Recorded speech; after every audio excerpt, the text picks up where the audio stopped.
4, 4, 3, 2, 1. What's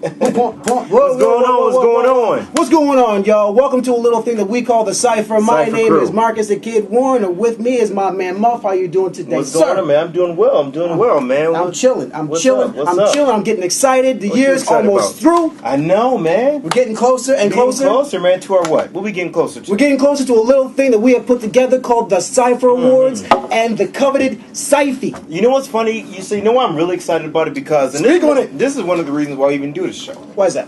It's because I remember when I used to get the source all the time. Yes, sir. You know, and then when I would look at hiphopsite.com, and one of my favorite parts of the source and my favorite part of that website, hiphopsite.com, was the year-end awards. I used to love it. I used to look forward to it. Like, you know, end of the year, so, oh man, I can't see what they thought. You know, I get upset most of the time, but that's great because it opens up that type of debate. You know, you and I don't always agree. Sure. That's what makes it great. You know what I mean? Because we have a difference of opinion. Right. You know?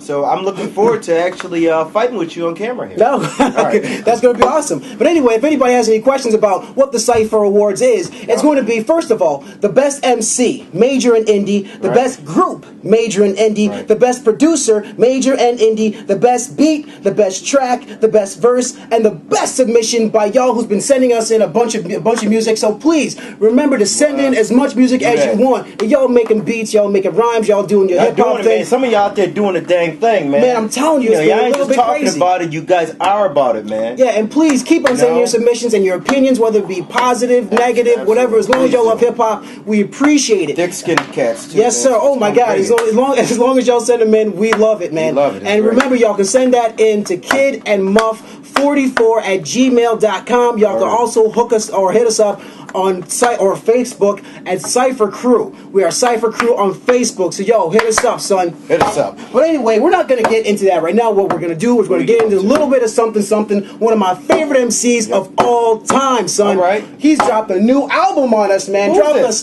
Not Reggie Noble. Reggie Noble. What? AKA Redman. Young kids, go Google Redman. Man, look, seriously, if you're into hip hop and you don't know about Redman, kill yourself. First of all, because look, I think all true hip hop heads know about Redman from back in the day. Jumped on the scene in 1992. Def Squad head with What the Album, and I mean it's like, and even if new cats didn't know about even the Def Squad, EPMD, everybody knows about Time for Some Action. Now, and if you don't, look up Time for Some Action. Back in the day, 1992, that was the joint. Superman lover. Yeah.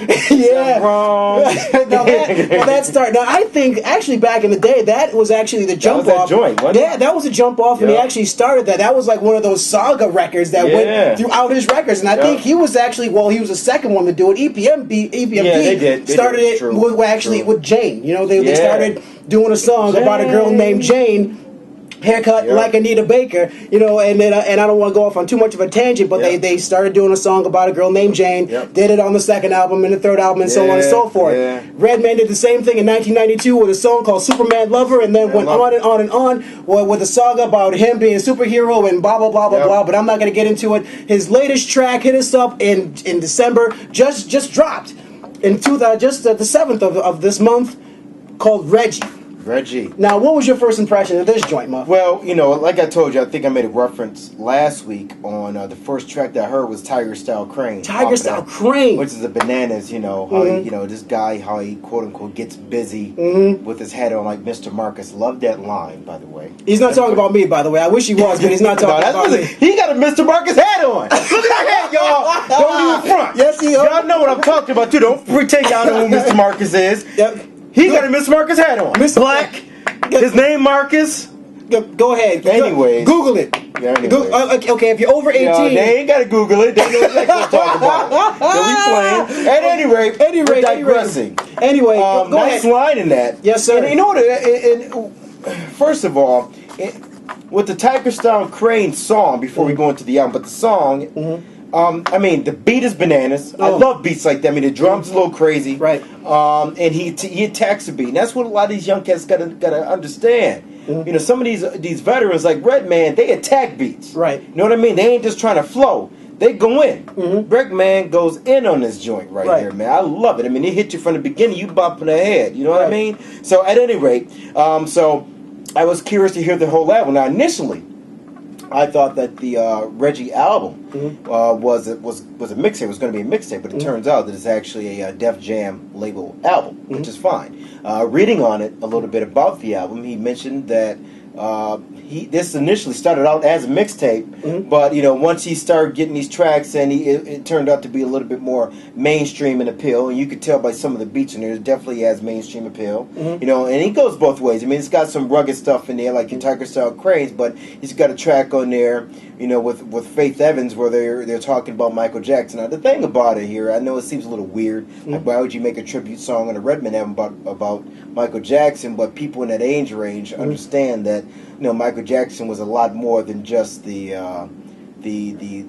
freak show that he was made out to be. At the end of the day, Michael Jackson's the illest, best entertainer that ever lived. Right. So anything you say about him, we really ain't trying to hear it if it's on a negative with Michael. It is what it is. Mike is Mike. Although I was more of a Prince guy than Mike. Oh, but I digress. Anyway. Aside from that, he's got some great songs on here, man. I mean, the joint, When the Lights Go Off. Yes. You mentioned that it was a little bit personal. Expand on that a little bit. Well, it's like I think on this album, I mean, that's one of the things that he did that you usually don't see from Reggie Noble. Right. He got a little bit personal. Usually, if anybody knows anything about Redman, and if you go look at Redman albums, he just destroys mics. He comes from a time where you actually had to just destroy a beat. True. Nowadays, the talent has been replaced with swagger. Okay. Right. Back then, you had to destroy beats, and then I ain't saying that, but check me out. Yeah, exactly. This is how I dress. This is the way that this is how much jewels I got on, whatever. No, you actually had to have talent. You actually had to destroy mics, and that's what he's been doing for the past damn near 2 decades. All right. Right. So that's usually what you'll get from Redman. Right. Just destroy mics. Double entendre, crazy stuff like you'll see in Tiger Style Crane. Yep. But on this one, he comes a little bit more personal. The beats in this one are a lot more R&B, and like the album itself. Yeah, the album itself, but in stuff just like tracks like When the Lights Go Off, and he just seems to be like a little bit more laid back. Right. Still destroys the song, but just a little bit more personal. There's another track on here, Let Me Get To. Talking about his relationships. Right. He'll talk about his relationships like he does in Tiger Style Crane. Yeah.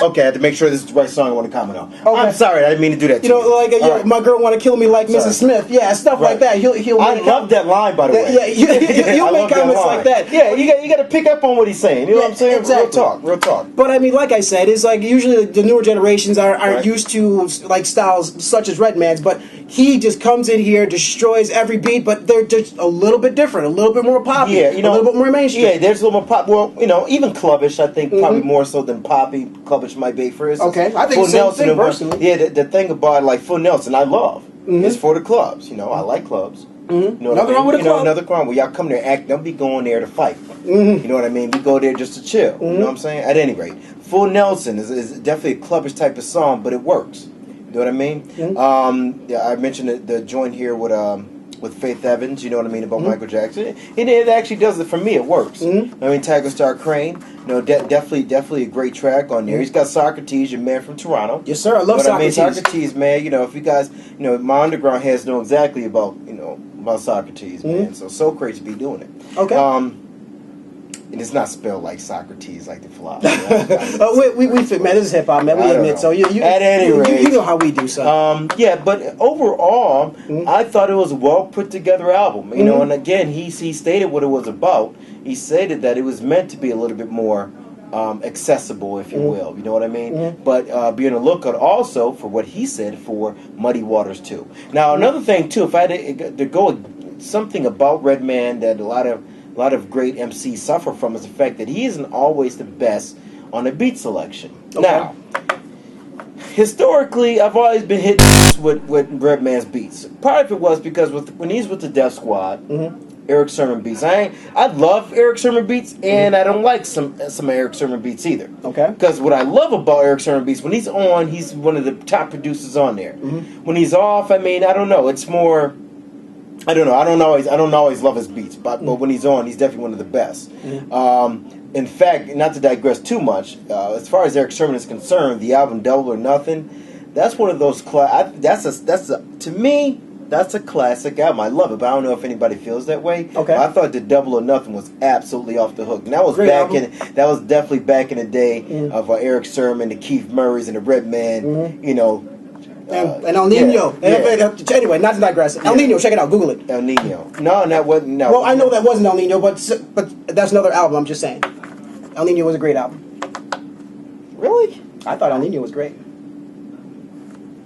All right. Anyway, it was good though. Yeah, but back and it's great beats. Obviously both Redman and Keith Murray, great MCs. Eric Sherman not so much, but that's why his beats were kind of hit and miss to me. You know what I'm saying? So at the end of the day, though, as far as the Redman album is concerned, out of 5 stars, I would give this a 3.5-star album. I thought that lyrically, it was definitely on point. He has the punchlines are crazy.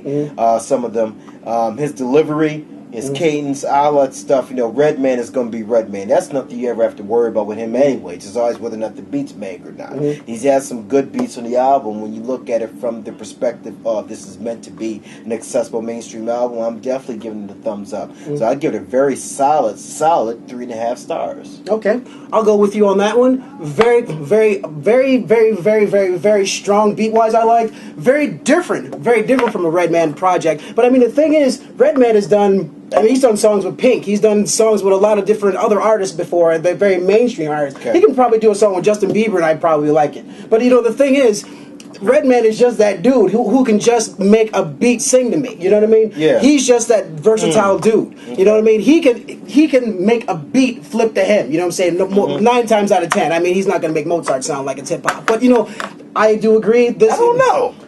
That would be dope. Now you can give me an idea. Let me go get my let's out here. Get Woo on the phone. But anyway, I think this was like you said, very solid project. Y'all check it out. Thumbs up. 3.5 with me also. 3.5 bars. All right, my man. All right, check it out. Peace. Redman, Reggie, and why? Because the Cipher said so. We said so. Peace.